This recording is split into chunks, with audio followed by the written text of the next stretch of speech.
Hello, Smart Money 2 podcast listeners. Welcome to this week's show. My name is Kurt Chisholm. I'll be your host, and I'm joined with Doug Higren. Hey, Doug. Hey Kirk, how you doing?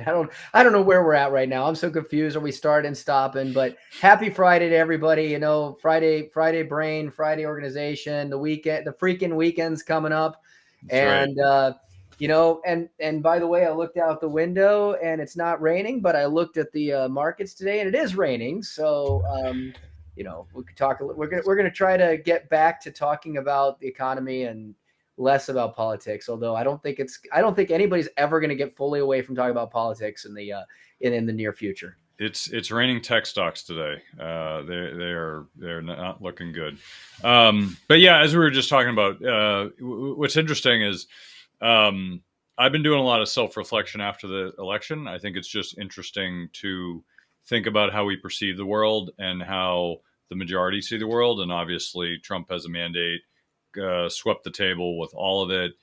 Popular vote by millions of votes, not just close, like just clean the table, which should get everybody to wake the F up on both sides, right? Something happened here that people were missing, and I personally like a gridlocked politics in this country, so very little gets done.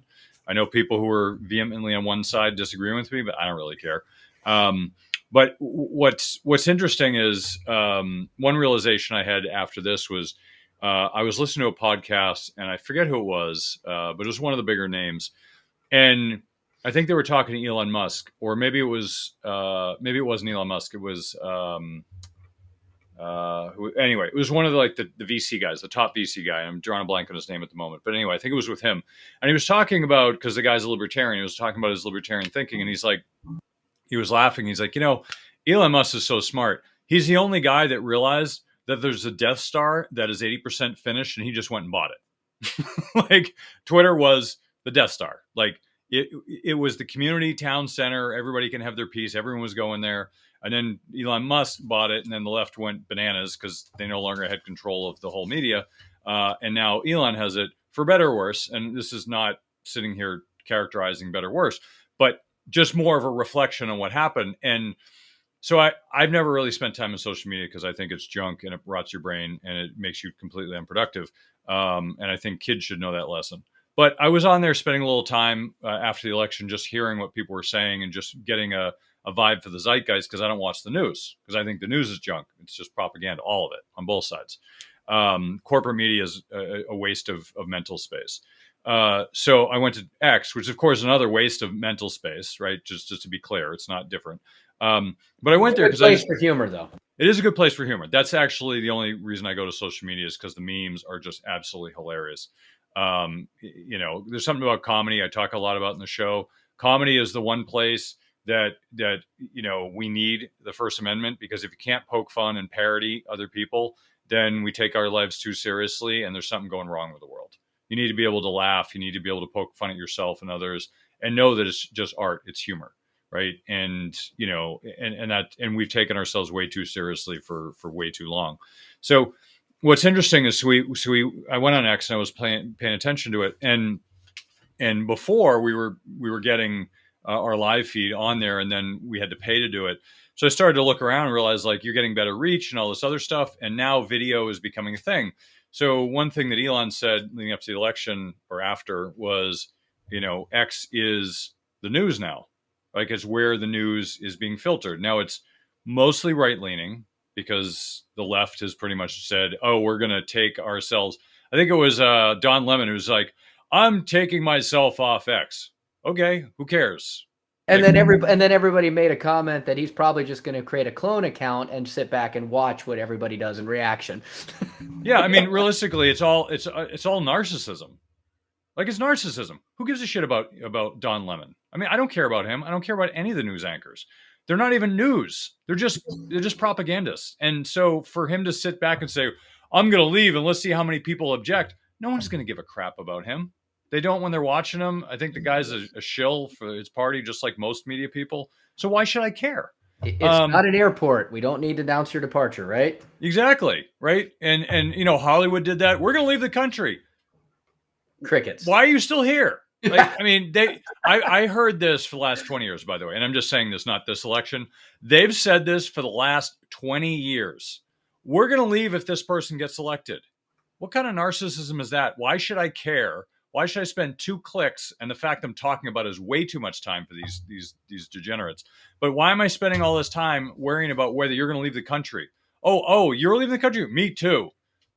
What are you, an idiot? Like, you're not going to leave the country. Your bread is buttered here.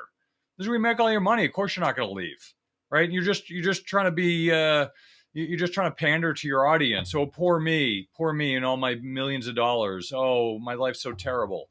Grow the f up, right? Everyone needs to grow the f up, and just, you know, we live in a time where people have gotten too soft. There was a phrase, and I'm going to butcher it here, which is hard times make hard men. Um, Hard men make good times make soft men make bad times make, or whatever, hard times a hard time, so it circles, right? And I butchered it probably a little bit, but that's generally the theme. Is that this is a cycle. It goes on and on and on and on, and has in history, and it'll keep happening. And we've gotten way too soft, and we need to grow the f up, because things are going to get hard in the next 10 years. And I don't want to be a downer, but things are going to get tough in the next 10 years. We've had a good time.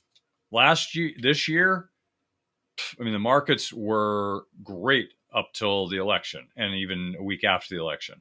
I don't know if it'll continue. Historically, it does, but it's been great.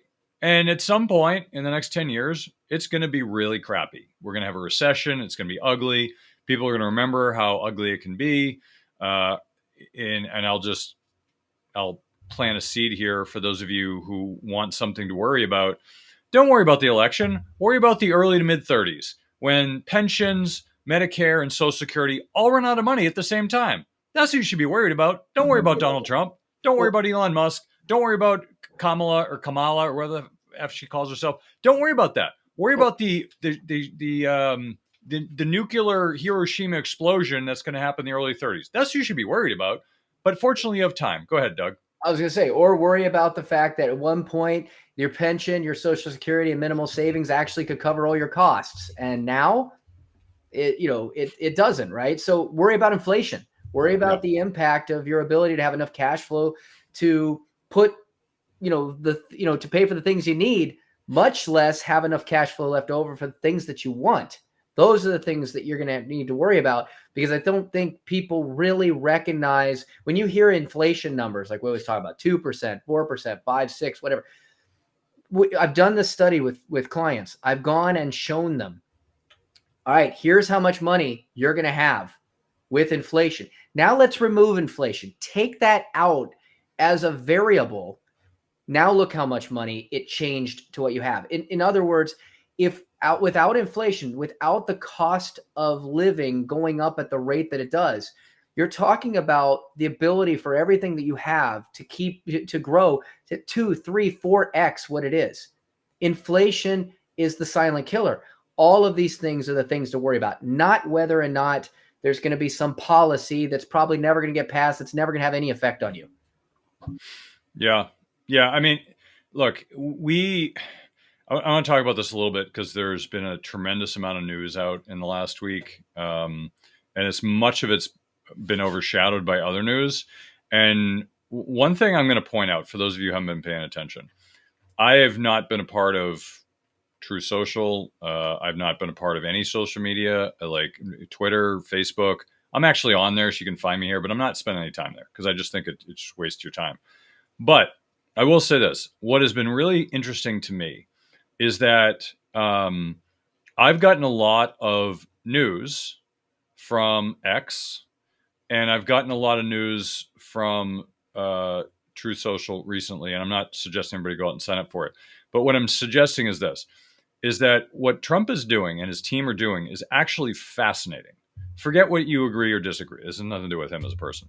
But what he's doing, you have to give him credit. He is a showman, right? You can call him Barnum and Bailey. Like, you can think of him as one of the greatest showmen. He is a showman. And what he's doing right now is a masterclass in communication. So he is putting together, it's like every day one of these comes out. He puts together a 3-minute video of what he's going to do. He's been president elect for like a week and a half or 2 weeks now, and Very well polished videos. yeah, they're polished videos. It's like, here's what I'm going to do. Here's what I'm going to do. And he just puts together these videos and they're fascinating. You don't have to like them. You don't have to agree with them. That's not the point. But see what he's doing. It is absolutely fascinating. And frankly, I don't even know where they're being put out. I see him in all these different places. I'm trying to find the actual location where he publishes them because they don't even seem to be on his account. But but the point is they are really interesting. And it doesn't mean you have, like I said, it doesn't mean you have to like them, but they are really interesting, and you just see them. Elon Musk is putting a lot of them out, but I think they come from somewhere else. So you can probably find them in Elon's account. But the interesting thing is, if you listen to him, it's like he is completely upending a lot of things in the economy. Now, I'm not suggesting that it's actually going to change anything. So I want to be really clear.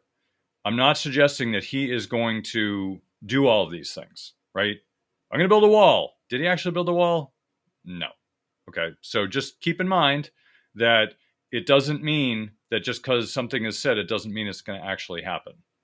But it's interesting, and I want to get Doug's opinion because one of them is certainly about college. He talked about the American Academy and basically free college for everyone. It's an interesting concept, but to give a guy credit, it's an interesting idea. And I also want to point out that there is a website, and I'm going to name it here because this actually came out before the election, and as citizens, it's actually a great idea. And the website is, let me see, did I send this to you, Doug, or I'm trying to remember who I sent this to? Give me half a second here. While you're looking, Kirk, I was going to Yeah. tell. I found this is where the videos are coming from. It is called Agenda 47, and they're actually being published under the donaldjtrump.com Okay. /Agenda 47. It's all the videos that have been getting sent viral. So So if they're you on. want to, yeah, so if you want to hear what's actually being put out, because the media is going to give their own spin on it, and the media, as we all know, is it's propaganda. You want to hear what's actually being said, as opposed to their spin on it. Yeah, go to that website and check it out. I still have to go check it out, so I'll take Doug's word for it. It's a really good place to find out what their thinking is. Now, it doesn't mean it's going to happen. Really crystal clear. It doesn't mean it's going to happen. It just means that this is where directionally they're thinking. Now, there's a website that you should all go to, which is policiesforpeople.com.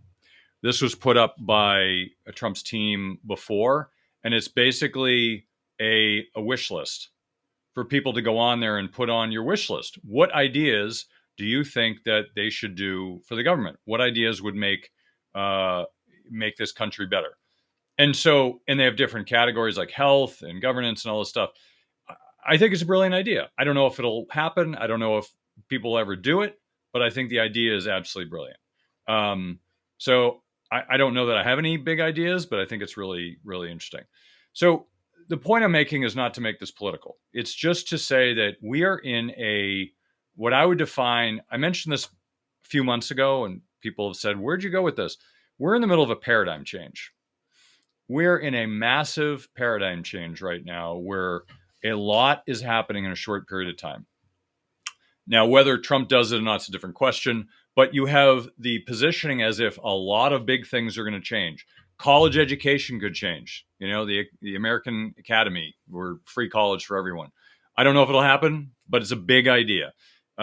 Cleaning up the health in this country, big idea. Don't know if it'll happen, big idea, right? You've got all this stuff that's going to change a lot of aspects, and at the same time, you have AI, which is going to completely destroy a lot of parts in the economy. You've got the Doge committee, which is going to clean up the government. Who knows if that'll happen? But that could free up a lot of resources. So the point isn't whether it's good or bad. These are things are being proposed and or are happening. So the question you should ask yourself as an investor is, how should I look at this? It's an important question, and we'll try to answer some of it here. But you as an investor, if you want to be a good investor, instead of being triggered by your partisan policies, or if you're a Democrat, you're triggered and you hate Trump and nothing he says is smart and he's a big dumb idiot with the orange hair. You got to grow up. At some point, you got to say, all right, this guy's elected. The majority voted. I didn't agree. That's okay. But the reality is he's going to be president for the next 4 years. So you need to realize, what is he going to be doing? Just like when Biden got elected, you should have been doing the same thing if you're a Trump supporter, right?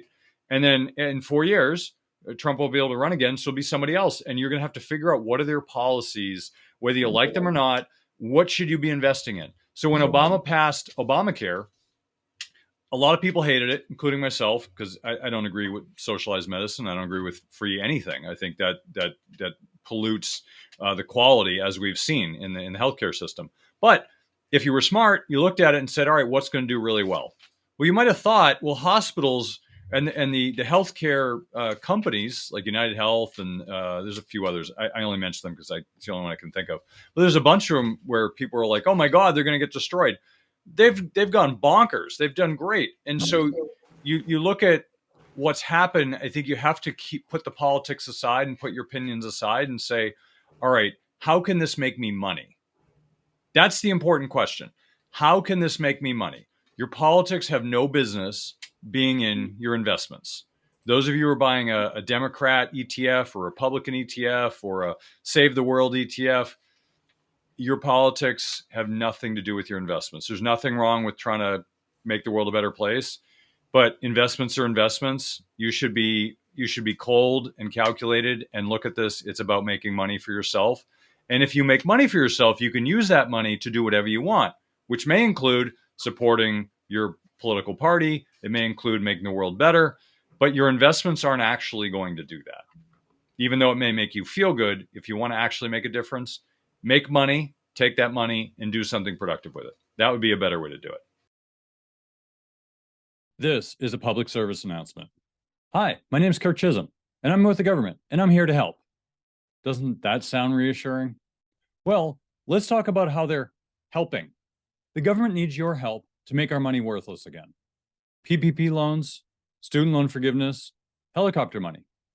Let's keep the party going until our money is totally worthless. Don't think it can happen? Sure it can.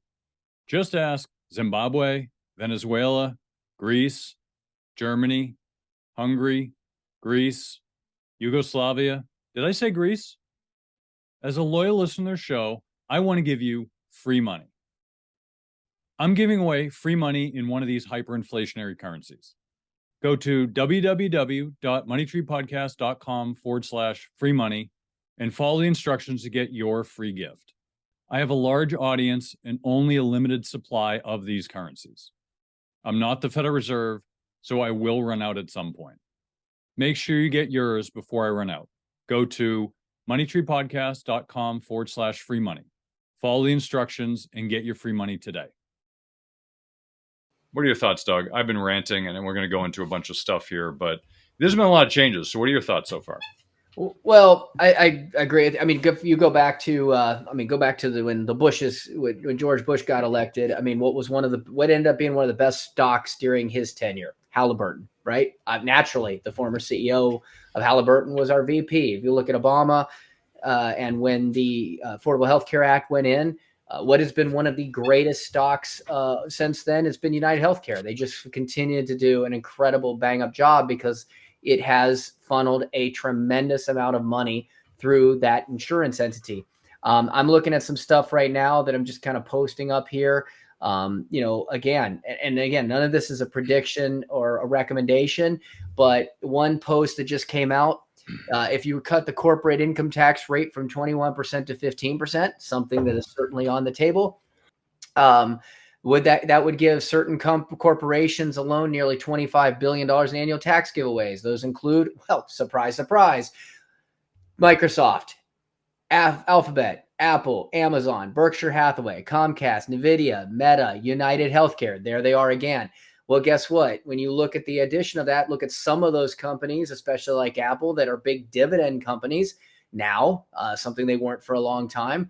Then, what does that mean? Well, from an investment standpoint, could it be? Again, not a recommendation, but if that were to occur, could that be something that is going to thrive under these new policies? You may not like them personally, but when it comes to investing, I love what you say, Kirk. I mean, there are some ETFs you can buy, like, hey, I'm gonna get this ETF that tracks how politicians are doing insider trading. Might be an effective ETF to track what's going on, Yeah, where that's going. totally But think so. again, ultimately, if you're just, I mean, I've got, I know people that will invest. They don't believe in certain ideologies, or maybe they don't believe in guns, or they don't believe in this, or they don't believe that, so they won't invest in any of that, and that's fine. It's a personal choice.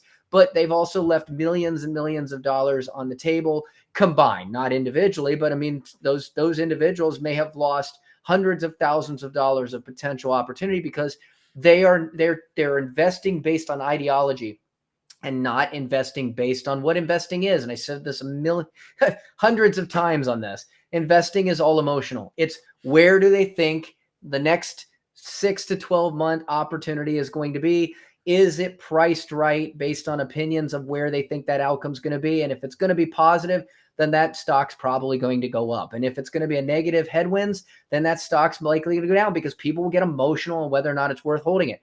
We do not live in a day and age where most people think like Warren Buffett and buy something for the long run. Most people, unfortunately, the impatience of everything that ties into that cell phone that everybody uses, they want it now.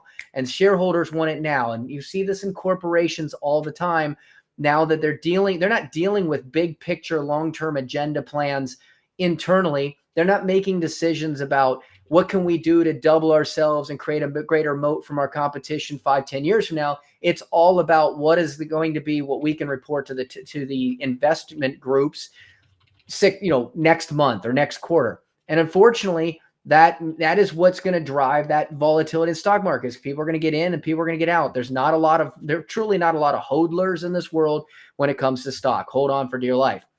So in the event that we see, if you can be ideological or you can be opportunistic. And no matter whether you agree with the policies that might go through, somebody is going to be benefiting from those policies, and others, and not somebody, it could be some entity. Other entities are not going to be benefiting from those policies. And so where do you want to have your money is going to dictate whether or not you're going to be able to do well in that environment or do poorly. And ideology has nothing to do with it. It has purely the capitalistic outlook of, in a way, greed. And and I've said this to people that I've talked to for years. If you one of the biggest arguments that you see get put there forth time and time again is, especially with tax cuts, is that tax cuts, they're only for the wealthy. Well, a lot of times, or corporate tax cuts. Well, corporations, they're not individuals. They're entities. And yes, well, it may be something that you can, there may be private companies that directly benefit and insularly benefit from. Public companies, guess what? They're public. You can go own them. So therefore, if you're thinking and you're complaining that this company is going to get some massive tax cut and it's only going to help the wealthy or the business, that's not true. It helps the shareholders. So if you really want to do something about it, go buy that stock, and then you can personally benefit from whatever economic impact comes from that policy. Don't complain, be an activist. And how do you be an activist? That's where, as Kirk said, you take an opportunity to look at what you're holding, look at where you're investing, look at what you're doing day to day, look at the business you're building, look at the stocks you're buying, look at the money you're saving, look at the interest you're earning, and be opportunistic in being willing to make change and adjust accordingly in order to be aligned for what those short term, and it is short term. You don't like Trump? Guess what? 4 years from now, somebody else is going to be elected. It won't be him, unless some people say he can go for a third term. Currently, the amendment, the Constitution does not allow that. So based on that, there's going to be an opportunity to vote for someone else and someone else and someone else. But in the meantime, what is going to be the benefactors of the current administration, their policies? Be willing to accept it and be willing to make decisions in accordance. Yeah. I mean, so there's a bunch of stuff I want to go into today, and there's obviously a lot of policies on the table. The one of them, though, we've talked about a lot in the show. The one of the policies is actually bipartisan, so we'll start with that. Is nuclear. And we've talked about this in the show. I don't know how many people in government listen to the show, but certainly we've been heard, or they listen to somebody. We're not the only ones talking about this, but as of as of what was it, September, I think it was, Biden came out and said we're in support of nuclear. We're gonna gut all the regulatory stuff and make it quicker and easier. I think it was a great move. I mean, I'm not a big fan of Biden, but I think it was a great move on their part, even if it was political. I think it should have been done years ago. I think Trump should have done it and didn't, and so I don't give him credit for it because he didn't do it under his administration. Biden may have done it for political reasons, but I still give him credit because no one else is willing to do it. And I think what happened was you have the oil and gas lobby, which is pretty strong, and they're lobbying for anything but oil and gas. But if you look at this, here's the thing you need to know about energy. Um, there are load sources of power. Now, a load source would be something like coal. It'd be nuclear. It'd be geothermal. Basically, it happens regardless of what's going on. Wind is not load power. Solar is not load power because when night comes, solar stops. When the wind stops blowing, wind stops. You don't have control over that part of it, so it's not considered load power.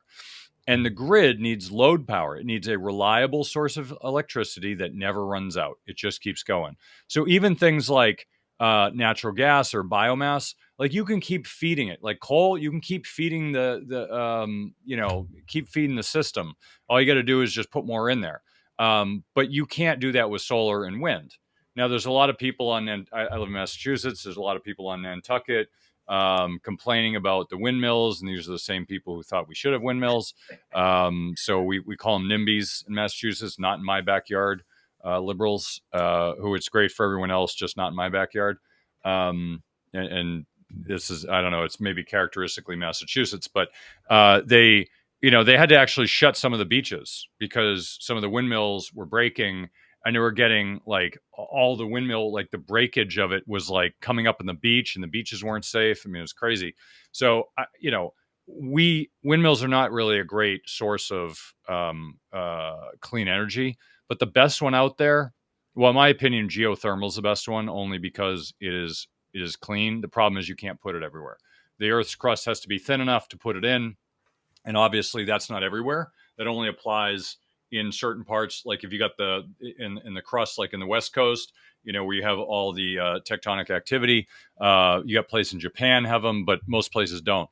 Nuclear you can have anywhere, and it is the direction that the country's going. And it wasn't until AI came on the scenes that actually was an issue. So prior to AI, no one was for nuclear. But when the tech companies got together and said, "Oh crap, we're running out of energy," like this chart, growing data consumption, right? If you look at the chart, it's massively growing. And it's something like 40 or 60% of the need in the near future is going to come from AI and data centers. So it's going to blow apart what we have right now unless we do something. So that's why the tech companies have lobbied to go for nuclear, which is funny because I guess it took a bigger wallet to get there.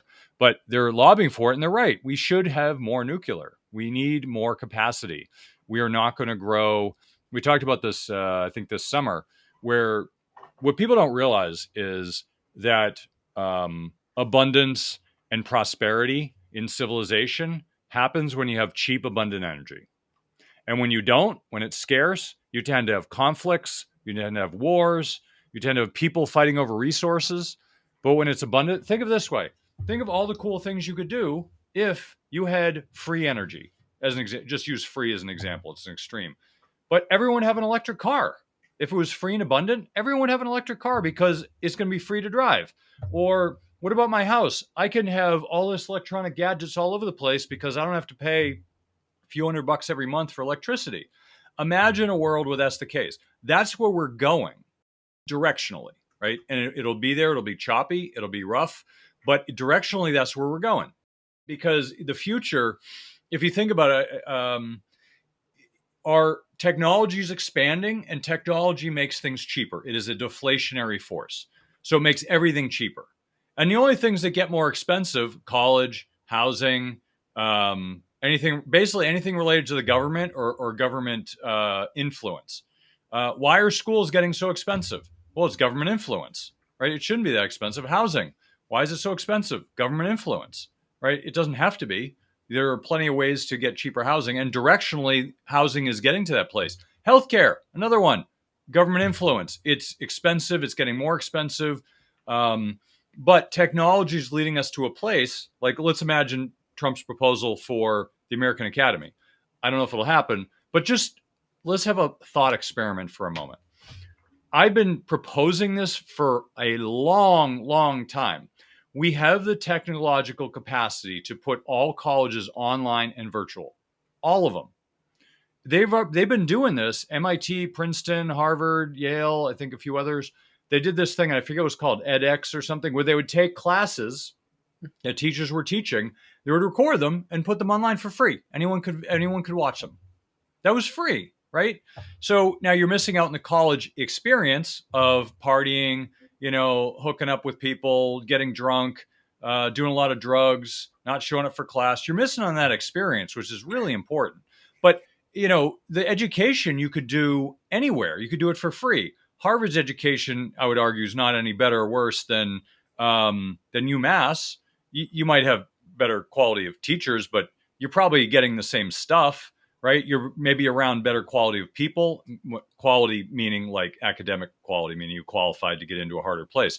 But you're around people, you're learning the same stuff. You could do that anywhere. So my whole thesis has always been, why don't we start? Why is nobody doing this? Why is nobody taking all this great education, putting it online? Instead of spending $100,000 a year for education, I could spend $2,000. And now it's accessible to every single person on the planet. And yes, they'll make less money, but they also have fewer buildings. They have less need for an endowment. They have less need for, all the boondoggles that they do. I mean, Harvard and MIT own like 80% of Cambridge. They don't get any taxes because it's all owned by those schools. So the town gets like no money in taxes. So they actually have to give money to the town because there's such a deficit in money. But the point is like, why is that even a problem? Like, why are we in this place? Now, I'm not saying those schools should go away, because if you have enough money and you want the experience, you should be able to pay for it. But it shouldn't be a requirement. You should also be able to get a virtual degree, which means you're just as smart. It just means that maybe you didn't have as much money. Because there are a lot of people in this country who don't have means, and they're really smart. If you look at the poor socioeconomic communities, there's a lot of smart people there, but they don't feel like they can ever have success because they're around people who crap on them all day, right? There's a lot of smart and potentially successful people, and we would be unlocking those people and allowing them for greatness that they rightfully probably deserve, because they will now have an opportunity to do so. And it won't cost them $100,000 or $50,000 or whatever obnoxious amount it's going to cost them every year. They will now be able to access this. People in Africa who live in a bamboo hut will be able to access this. People in India and Russia and in China and all these places will be able to access all the best schools and educational institutions in the world. And what that will do is it will completely change the landscape, but in many ways, it will streamline it, make it more efficient, make it more cost effective. Everyone will be able to do it. I mean, in Europe, they get college for free. Why can't we do that? We can. I mean, I don't think we should fund people's college education, but I think we can get to a point where it's cheap enough where everyone can afford it.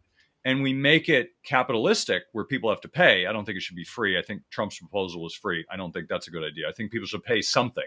So, because if you don't pay anything, you don't value it. If you pay something, you value it because you put money on the table. So you have a vested interest in it. So I think there needs to be a cost to it, but I just think it should be ridiculously low. So as we go through this, we're going to be talking about a lot of different things, but the energy consumption is a big part. The energy. Oh, here's another one. I'm going to do one more and I'll give it back to Doug. Here's something fascinating. So I was looking at this. Well, I'll just leave it at this. So I was looking at, somebody posted this on online, and this is Argentina's inflation. So when Milei, chainsaw Milei, right, came in, and people in that country were so fed up with the status quo that they elected a comedian to basically come in and lead the country. And he had some really crazy ideas, which I didn't think were crazy, but in the norm, in the social norm universe, they were crazy. All the economists were like, "This guy's nuts. It'll never happen." Well, here's a libertarian economist who is basically came in with close to 26% inflation. And within a year, less than a year, I think 10 months, he got it down to 2.7. Now, here's a guy who everybody said would destroy the country. And what did he do? Within, it looks like about 6 months, he brought it down to the 4% range. He just decimated inflation overnight. Well, what did he do? He got rid of a lot of government. He gutted the government, got rid of a lot of waste, got rid of corruption. And what happened? Inflation went down. Huh, go figure. Really? Inflation dropped when you do the right thing that people have been talking about?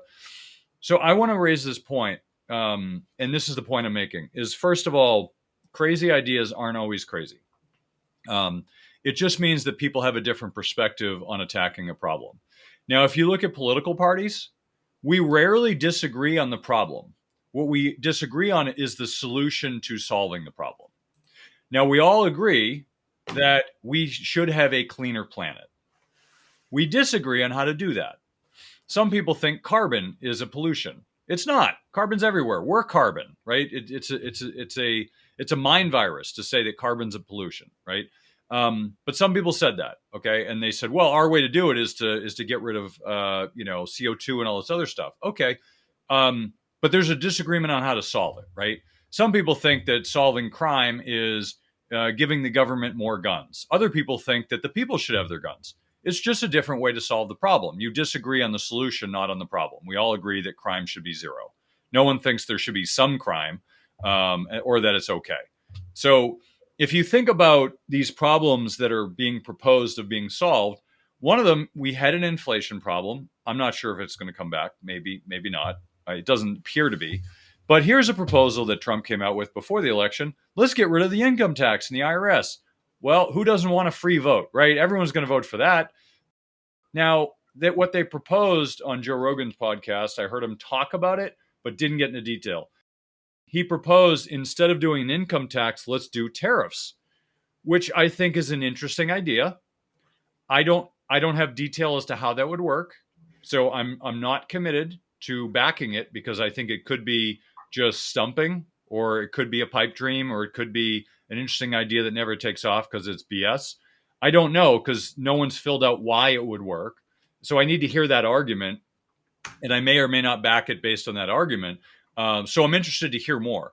But I don't think any of us want to pay income taxes. But I also realize that paying taxes is a part of a society, and everyone around the world pays taxes. So if we're the only ones not paying taxes and we're getting the money from somewhere else, and where are we getting it? Well, it's going to affect us one way or the other, is the point. So that might lead to higher inflation or something thereabouts. So everything comes with consequences. It's just a question of what consequences are you willing to live with. So the result of this is, hey, we got lower inflation. Great. Maybe that's leading to a golden age in Argentina. I hope it does. They used to be the Europe of Southern America. Like, they used to be like this cosmopolitan place until it basically went into the gutter because of leadership. It turned into corruption and it just got destroyed. And I'm not an expert in history, but something destroyed it and it wasn't good. So whatever they're doing, they're correcting that now, which I think is a good thing. So I think we all have to think about what we think are construct of what is normal versus what could be. So if somebody says, well, nuclear is bad, okay, why don't we try one reactor? Let's see how it works, right? Like, let's start small. Let's experiment. Let's try a small experiment. So Obamacare was, in my opinion, a disaster. Some people it helped. So it wasn't uniformly a disaster. Some people it helped. People who didn't have coverage. And I think there should be a way to get people coverage. I think the healthcare system's a disaster is total. So I think it doesn't. Obamacare was a symptom more than the problem. But anyway, it didn't help. And so you have something like that. Rather, why don't we try Obamacare in a smaller location? Oh, like Romney, who basically started Obamacare in Massachusetts, and it turned into a disaster here. And they said, "Oh, it was a disaster there. Let's turn it out to the whole public." Um, I think conceptually the idea was sound. Let's try it in one location, see how it happens. If it's good, let's expand it. I think that's good government policy, right? And I think that more going to the states is better than more going to the federal government because the states have a better grasp on their people, and you better control over your state government, whether you like it or not. You can move. Federal government, you can't move. So I think it's our country was founded on states' rights, so more going there is helpful, in my opinion. Some people may disagree, but I think there's having control of that allows you to have more control of the government because there's what 50, 100 million people voted. So I've got to compete my vote with 100 million other people versus in my state where it's, I don't know, million, 2 million. I don't know how many people are in my state. But so you have more control over your government and the policies. So I think what they should do, probably a good idea, is to take some of these ideas and start small and let's see how it works. Um, let's try 3D printing on housing in a certain area. Let's see if it helps bring down the cost of housing for people who need cheap housing. Let's try nuclear. Let's try all these different things and see how it works. Because I think we as a country are an innovative culture, and we need to bring innovation to government. And this is not something I heard Trump talk about, but I think it's logically speaking, directionally, it would align with where people think it should go, which is let's try new ideas. Let's not get stuck on old ideas that obviously don't work and entrench the corrupt bureaucrats and corrupt corporations that are paying off the bureaucrats to keep themselves in power. I know this has been in place since the founding of our country, but it's gotten to the point where these big companies have too much money and too much power, and so we don't have very much as people, and that's frankly why Trump got elected. Is the populace took over and said we're sick of big institutions telling us what to do. We want to take back control, and that's why he got elected. Frankly, if you really want to know the answer, that's why people want their voice back. Democrat or Republican, I think if the Democrats were doing it, they would have gotten the votes, and Trump wouldn't have gotten as many. But the Democrats weren't getting it done.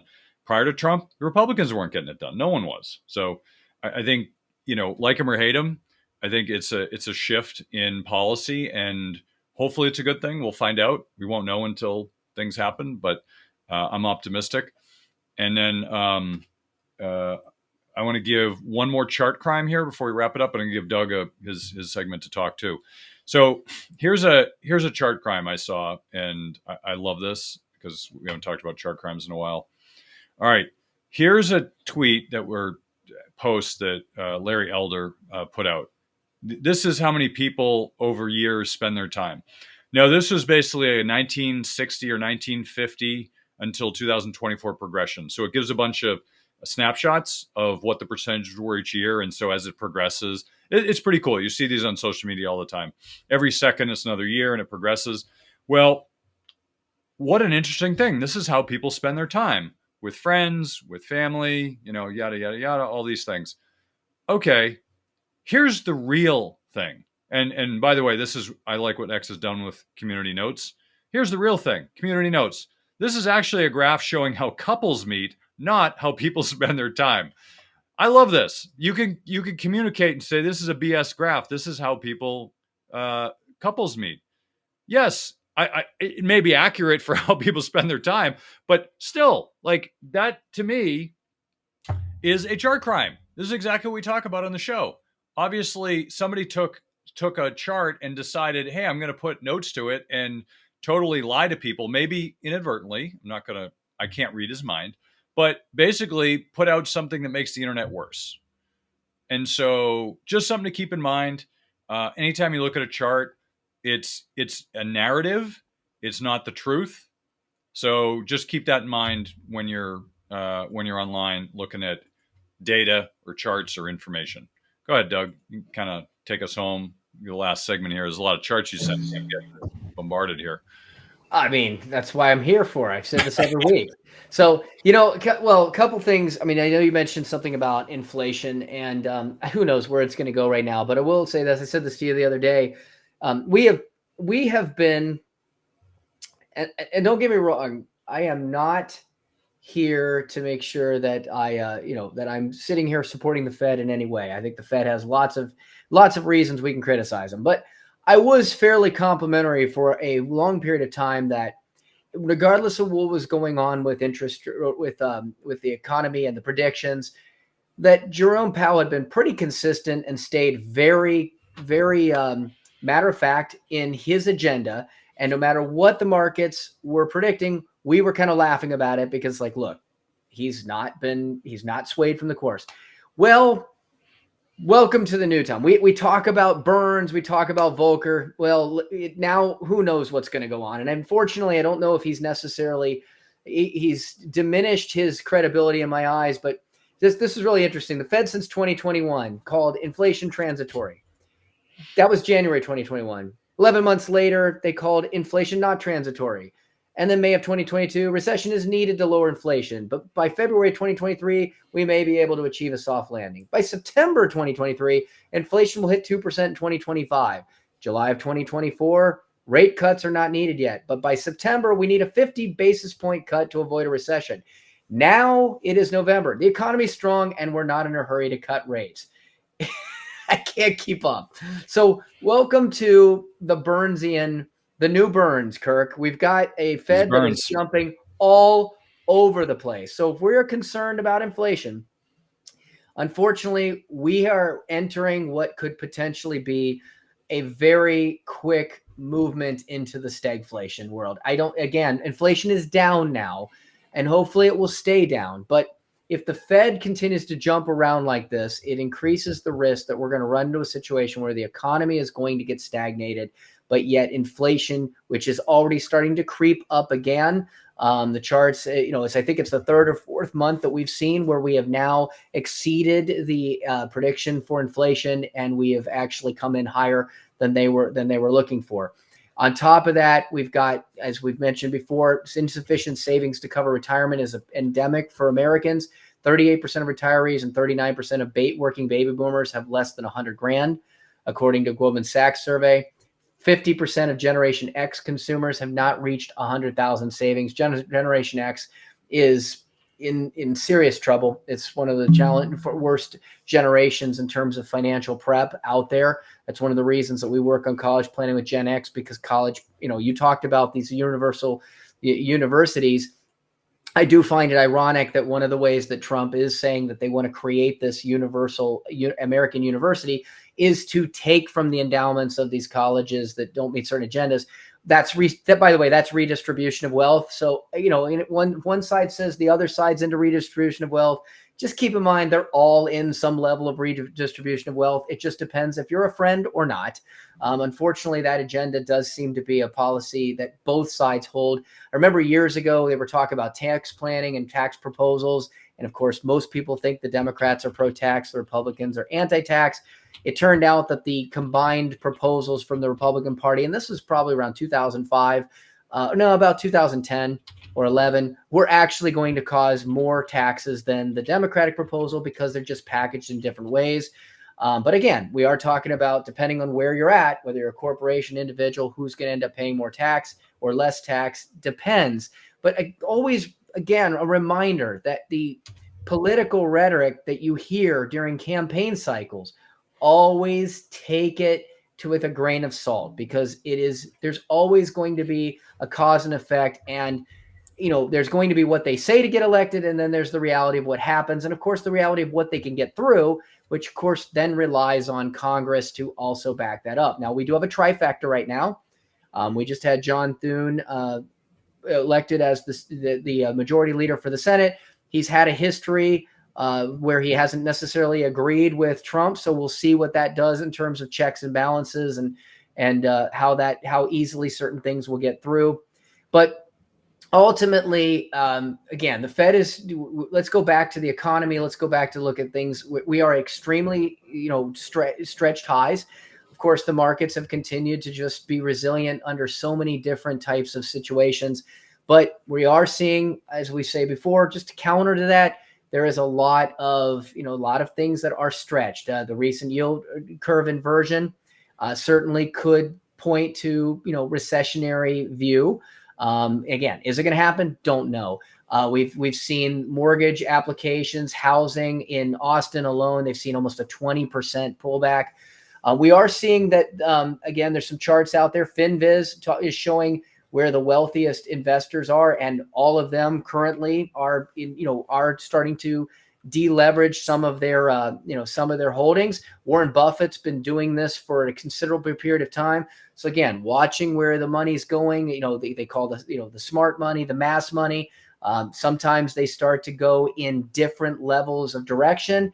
Again, watch where the whales and the smart money is going. That's usually a better indicator of the old saying, follow the money. And right now they are definitely showing that they've been getting more defensive. Warren Buffett, leading up to the election, liquidated a number of holdings. This is a person that has been known for being fully invested for long periods of time, not a short-term buy-sell type of an individual, but he's starting to deleverage some of his long-time holdings. Also, you would pull that back up. I thought that was a really good chart that was posted on different presidencies and cycles, election till the end of the year. You can see that, under Biden, election day till the end of the year, it was an incredible run, 11%. Under Obama, the first time, it was a negative 10% decline. Actually, under Obama, between election and the end of the year, it was negative both times. Trump and Biden, positive. But you can see that there's really no pattern. There was a fairly decent long stretch between George Bush and Obama where you only had 1 year that was negative after the election. The rest were all positive. But, again, it's impossible to predict. But on average, pretty nominal increase between election day and the end of the year is to be expected. And as of now, we're up. And even if we get a little bit of a pullback, that would still stay within those averages. The last thing, we are, again, if I talk about the whales and we talk about the smart money and the masses, Americans' sentiment it's reaching the highest euphoric of 12-month expectations. And again, from a technical standpoint, when we start to get to the highs on that, you can see that when they've reached this point, they've only really reached this point one other time. And of course it went down from there. But ultimately, when you look at, averages before that, generally the more euphoric Americans are in the stock market, might be a time to be slightly contrarian.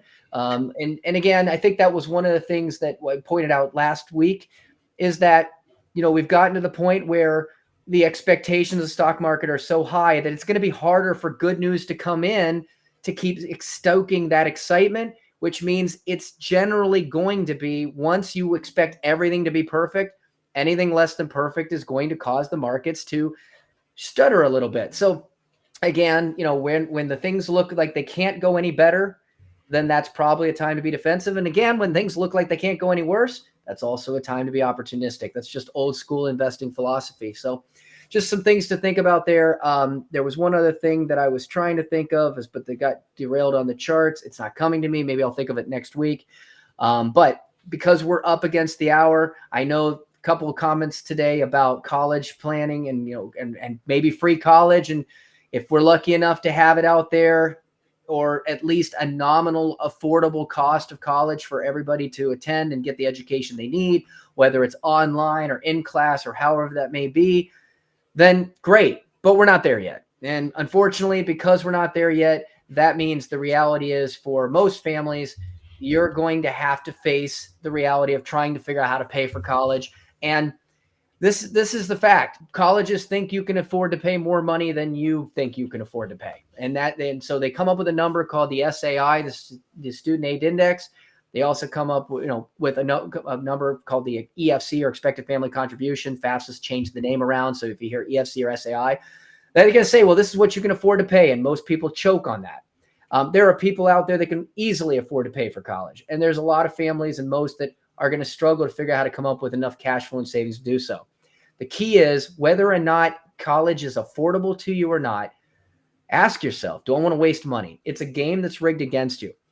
If you're a family that is going to struggle to afford college, that might be, need-based financial aid, then there are tax credits, there's saving strategies, there's merit scholarships, there's school selection criteria that you can use to be able to figure out a way in which it can somehow be affordable. And at the end of the day, If you got to take loans, there are loan strategies for meeting shortfalls that can be very confusing, but choosing the wrong option can significantly increase your out-of-pocket cost.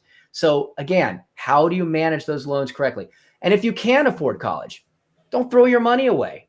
Well, why would you want to spend, you think about how to get the cost down for homes and cars and everything else. Why are you going to overpay for college? There are tax strategies for high income earners, business owners, grandparents, trusts, estate planning, tax credits, etc. And again, strategically using loans to save you hundreds of thousands of dollars in wealth. So if you want to learn more about this, you can actually go to our website, mergentcollegeadvisors.com, MERGENT, mergentcollegeadvisors.com. Doesn't matter your income or your net worth, college planning can save you a tremendous amount of money over just going blindly into this alone. Yeah. Thanks, Doug. Appreciate it. Yeah. College, there's a lot of things you can do for college. College is getting really expensive, and Doug is a guru when it comes to college. So if you got kids within a few years of doing that, you definitely want to contact Doug because he'll help you get there. So We've thanks, had a Doug. couple of listeners reach out to us about it, and we're helping them, and they've got some unique situations. There's not a one size fits all plan for families. It's got to be tailored to your situation. Absolutely. Well, thanks for coming on, Doug. That's the show for this week. Thank you again for joining us on Money Tree Investing Podcast. My name's Kirk Chisholm, wealth manager of Innovative Advisor Group. We don't just manage your wealth, we make your life better. You can find more about me at innovativewealth.com. And of course, you can find me every week here on this show. You can also check out our show at Money Tree Investing Podcast. On our website, you'll have access to the show notes, resources, and the archive shows. Please remember to subscribe on our YouTube channel for immediate access to the new shows when they're released. When you subscribe to the show, it allows us to get access to some of the top minds of investing in personal finance. While you're here, please leave a comment and question if you want us to address it on the show. Have a great week ahead, and remember, no one will care about your money like you do, so invest in your life.